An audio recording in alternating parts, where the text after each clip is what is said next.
Hello viewers, I did eventually receive a replacement OBI box under warranty, and it just occurred to me I forgot to talk about the whole situation. So that's what this video is going to underscore, and this will probably end up being a fairly lengthy video because the situation was an absolute nightmare from beginning to end, and it took just shy of a month to get the replacement. I think it ended up being about 27 days. So on the day that the device broke, I called up OBI, or OBI rather, OBI is the box. I called up OBI and I informed them of the situation, and they immediately cut me off and said, "Oh no, you gotta send an email to the support team." And so I sent it an email and I heard nothing. Didn't get a confirmation that they received it, didn't get a work order number, got nothing. So I let it sit for the majority of the day, and I called back and I sent an email, I didn't hear anything, what's going on with that? And so the person that I called, I have to call the sales team because the support team doesn't even have a telephone number. So albeit I'm calling into the wrong department, but I have no other options. So I called in again to the sales number, and the guy answered the phone and says, "Oh well, I'll talk to the sales team and see why there's a delay." Sure enough, minutes later, they replied to my email saying, "Okay, we can give you a new one, but we need you to provide proof of purchase." So I provided them proof of purchase, and they said, "Okay, now we'll give you a new one. We just need you to send it in." They wanted me to pay for the shipping to send it in. And I wrote back to them, I says, "No way. I'm not going to pay for shipping for something that's your fault. It's not my fault the device broke." So at that point, they pretty much stopped answering my emails. Several days transpired before I called in again and I says, "I have not heard anything in reply to the last email I sent. I need my phone, so I need replies to the emails." So once again, the guy on the phone says, "Okay, I'll talk to the support team." And then, of course, minutes later, they send me another email. "Sorry, we can't do that. We can't pay for the shipping. You have to pay for the shipping." And so then I wrote back. I says, "Send this case over to supervisor because I need to express my discontent about this." And to that email, they more or less copy and pasted in what they wrote prior. "Send it to us with prepaid shipping, blah, blah, blah." And so at this point I was getting really irritated because they're blatantly ignoring what I write and are just pasting in, pre-composed messages. And so I called in again and I said, "I need you to transfer me over to somebody who can answer my questions." And the guy says, "Oh, well, I can't do that. I can't transfer calls." Now, this is a telephone company, okay? They sell telephone modems, they sell telephones, they sell business telephone systems. How ridiculous. I mean, do they honestly think I'm dumb enough to believe that their telephone can't transfer calls? No, I don't think so. So I called back again the next day, and it was a different person. And I explained the situation, and he said, "Well, let me see what I can do for you." He put me on hold for a while, and then he said, "Okay, I'm going to transfer you a call." And I thought, "Oh, finally, we'll have a break here." He transferred me to a dud extension. Nobody answered it. So I called back to that extension the next day and several days afterwards, and I could never get through on that extension. So it was a breakthrough in the sense that it showed me that I'm not a moron and they can in fact transfer calls on their telephone system, but they're just simply unwilling to transfer the calls somewhere that will actually give me answers. So at this point, I think close to a week has transpired, and it's reached the point where I can't go any longer without the telephone. And I weighed the options and I says, well, it's cheaper to spend $6.65 to send it to them than it would be to buy a new modem or buy a different service, which I was very strongly contemplating after dealing with this whole situation. So I cut the loss. I dished out $6.65 to the United States Postal Service to have them transfer this box from my residence all the way over to California, where their headquarters or whatever it is located. So they receive it, and I was told on the telephone that it only takes an hour or two after they receive it to investigate it and issue me a new one and then send it off. Well, that certainly didn't happen. It was days before I actually received confirmation that my device qualified for replacement. So several days later, I think I probably called in again. They said, okay, we'll send you out a new device. At this point, I asked for the tracking number, never provided it, didn't even reply to the email, and I ended up with the device several days later. Plugged it up, and the nightmares just kept on coming. It turns out that when they issued me a new device, they wiped out my account settings and everything on obitalk.com. So it's like I still had my account, but it was like I just signed up and there was nothing in there. So that means all my modem settings are gone. My Google Voice subscriptions or my Google Voice logins are not there anymore. My block calls list is not there anymore. My contact is not there anymore. And best of all, my paid OBI Extra subscription is not there anymore. So I set it up just to the point where I could make calls again, because that was really the highest priority. I get it to the point where I can make calls, and then I start calling OBI again, or OBI rather, excuse me. And I said to them, I says to the salesperson, I got the new box, but all my settings are gone, and my OBI Extra subscription is gone. So the sales guy, this was the same guy that transferred my call, provides me a very reasonable answer. He said, of course we go with the emails again, send an email to the support team and they'll just transfer over your subscription. We've done it in a couple of hours, done by this afternoon. I says, alright, that's fine. So I wrote in an email. The whole afternoon goes by, didn't even hear a response from my email. Day comes to a close, because they're in a different time zone, and so it was kind of wonky trying to get in touch with them, because I work and then, their business hours are weird, whatever, so, or they're weird because it's in a different time zone.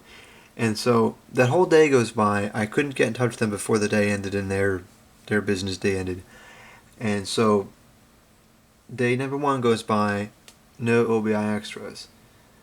So I called up the next day and I says, I sent an email minutes after I talked to you, and I heard nothing from them the whole day, and I still am without my OBI extras.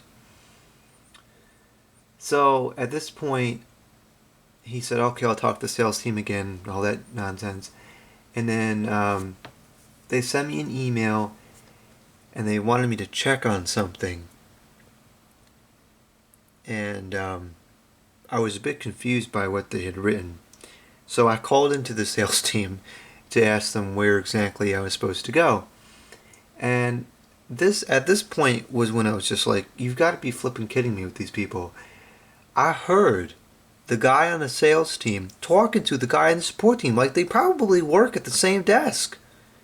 And so it got so outrageous that it reached the point where the sales guy was like, whatever the guy's name was from the support team, I got this guy on the phone. He's a little bit confused about what you want me to click on. So what am I supposed to tell him? And I could hear the sales guy muttering something, and then the support team guy mutters something to the sales team. Then the sales team says it to me, and I'm thinking, this is crazy.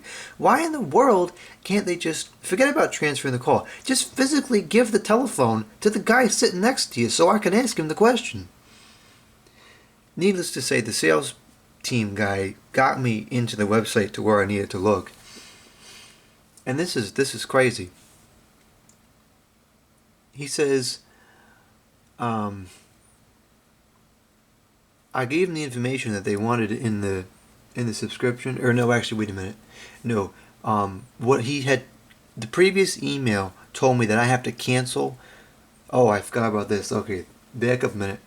The previous email I sent, or I received before this call, was from the support team, and they said, well, we can't transfer your subscription over to the new device. Rather, you have to cancel your old subscription and then buy a new one, and then we'll credit you. And I'm like, this is nuts. This is sucking up way too much of my time. And so this is when I called into the sales team because I couldn't figure out how to cancel it. And so they provided me the instructions on how to cancel it. I went ahead and I bought a new one, and then I spent more time dumping all my settings back into the box and rebuilding my block call list and importing my contacts and setting up my Google Voice bars and all this other crazy stuff. So finally, I got the box to the point where it was working satisfactorily. Still no refund. Several days go by, still no refund. So I called the sales team again. I explained the whole situation about, the canceling of the subscription and whatnot. And I says, why am I not getting this refund? It's been several days now. And he says, okay, well, the sales team look into it, or the support team look into it. So I get another email from the support team, again, minutes later after the call. So almost every time it takes a call to get them to actually read the email. And so they said, okay, we're going to issue your credit within 5 to 7 days. Why does it take 5 to 7 days to send somebody electronic payment is beyond me, but that's what they said. So, a couple of days go by, and then I receive it. And this is the crazy part. The refund, or the credit rather, was not for the $34.99 that I bought for the new subscription, because my expectation was they were going to refund me the entire cost of the new one and then alter the date so that it ends the day of the original purchase one would have. They didn't do that. They just treated it as a brand new subscription, and they refunded me the old subscription. But here's the catch. They didn't refund me $34.99, which is, or something, whatever it costs. They refund me something like $23.76, and I'm thinking, how in the world did they come up with this? What they did was they sat there and figured out the exact percentage of the subscription that I had used and refunded whatever I hadn't used, which is fine. That's all I'm entitled to, because I used that subscription for almost half of a year. So I was only entitled to the $23.27 or whatever it was. But I just thought it was outrageous that through all this sloppy work where they can't even respond to emails on time, they're going to sit there and meticulously calculate how much, was used down to the day. Now, I was pretty mad at this point, and I tried calling back several days after this to try to speak with a supervisor, because I was entitled to another month of refund, because for the whole month, because the box quit on the 3rd of, I want to say it was November. And no, was it October? The box quit on the 3rd, and I didn't get a new box until the end of the month. I mean, like 29th, 30th of the month. And so I was entitled to, or no, wait, I didn't get the box. I got the box in the last week of the month. So 3 weeks I was without the box, which means I'm entitled to that money back from my OBI Extra subscription, because I couldn't use it at that time without the box. And of course that's only like $3 or $4, probably more like $3. And so it ended up not being worth it. I just left it alone. But I really was trying to get in touch with the manager, because I wanted to say, look, this has been ridiculous. Not only should you have paid for the shipping, but you should have just given me a brand new subscription for all this hassle for nothing, because it was so outrageous what I had to go through to get this box replaced. Anyways, I kept calling into the extension that they had sent me to the single time that they transferred the call, and I never got through on there. I don't remember if I ever left a message or not. It reached the point where it just wasn't worth the hassle anymore. The amount of time that I was spending dealing with this far exceeded the $6.65 for shipping and $3 that I was without the OBI extra subscription for that period of time. So I ended up just dropping it at that. I feel that I'm entitled to about $10 from OBI, but it's not worth the time to go after it anymore. So horrible, horrible experience. Honestly, it was the worst customer service experience that I've encountered. And keep in mind that I work in a customer service type job, and so I know what customer service people go through because I deal with it myself. This was in no way a satisfactory deployment of customer service.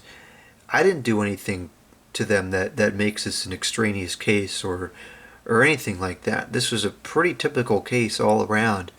And so there was absolutely no reason for them to string me on all this different times, different emails, and all this crazy garbage. Awful, awful experience. And I was a hair away from switching providers. If this wasn't such a good product at such a good monthly cost, I would have switched.